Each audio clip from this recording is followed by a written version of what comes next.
Hello, and welcome to another episode of Unworthy History. We try to bring you actual history that you won't find on TV. And we usually do so by looking at old books. And this book right here is one of the oldest histories of Texas. It was published around 1855 by Henderson K. Yoakum. And so today I'm going to continue the story of really the first revolution in Texas against the Spanish, who still controlled that area in 1812. And this was the expedition of Magee and Gutierrez that I covered the first part of in a recent episode.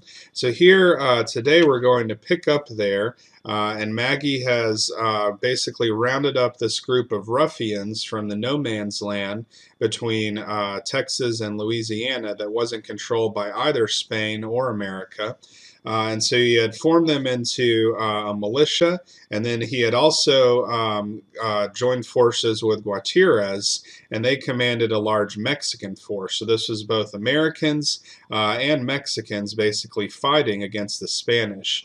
And one thing that's important about this time to know as well is that Santa Anna at this time, he was a royalist or a loyalist to the Spanish, and so he was on the opposite side of this revolution. So it's again, this is 24 years before the Texas Revolution, but this is really the beginnings of the Mexican Revolution that preceded it. From what has preceded, it will be seen that the time for a successful invasion of Texas was propitious. The Spaniards were not able to prevent it, and the people of the province were not opposed to it. The Franciscan friars in Texas kept up a regular correspondence with the parent convents at Querétaro and Zacatecas. The latter, ardent friends of the Revolution, inspired the former with their views. The spiritual advisors of the Texan population had no difficulty in directing their views and feelings. There were very few able-bodied men east of the Trinity River who did not join the Americans at the Spanish Bluff. On the arrival of Magee, and after the principal forces were collected, they were organized. Magee was elected colonel and, in fact, commander-in-chief, although for prudential considerations, Bernardo was nominally called such, with the title of general. Kemper was chosen major, and other regimental officers were appointed. Before the army left the Trinity, Captain James Gaines, commanding the Mexicans east of that river, joined with his forces. The troops, nearly 800 in number, set out on their march, taking the La Bahia road. They continued the march without interruption till they had crossed the Colorado River, when the advance captured some of the Spanish spies. They learned from them that Governor Salcedo was in command at La Bahia, having been informed that they would attack that place, that he had marched out with 1,400 troops to lie in ambush at the crossing of the Guadalupe. This information, confirmed by other circumstances, induced Magee to change his route, which he did, crossing the Guadalupe below the old road. He made a forced march and reached La Bahia before the day of the 14th of November. Now, of course, La Bahia is called Goliad today. There were but 160 Spanish troops in the fort. They surrendered with little opposition, and the Republican Army of the North marched in, raised their flag, and found themselves in possession of an abundance of military stores and the Spanish military chest. They found in the fort 16 pieces of artillery of all calibers, among them those brought to San Bernardo by La Salle back in 1685. The military chest enabled them to pay each of the troops all back dues. This, with the abundance of provisions on hand, made them contented. 3 days after, Salcedo, burning with rage in being so deceived, marched up to the fort and assaulted it with his entire force. The Americans did not wait, but sallied out of the fort and drove him back with a small loss on both sides. Finding that victory was not so cheap, the Texan governor repassed the river and prepared for a regular siege. He divided his forces into 4 divisions and placed one on each bank of the San Antonio above and one on each bank below La Bahia. The Americans were not idle. They erected a bastion of earth on each side of the fort, on which they mounted the guns they found in the fort, and also the 3 6-pounders they had brought with them. Salcedo had 14 pieces of different calibers, which he used as he could. During the 3 or 4 weeks in which the two armies occupied these positions, Salcedo made 3 assaults on the fort. The Spaniards were receiving constant accessions of strength, the Americans none.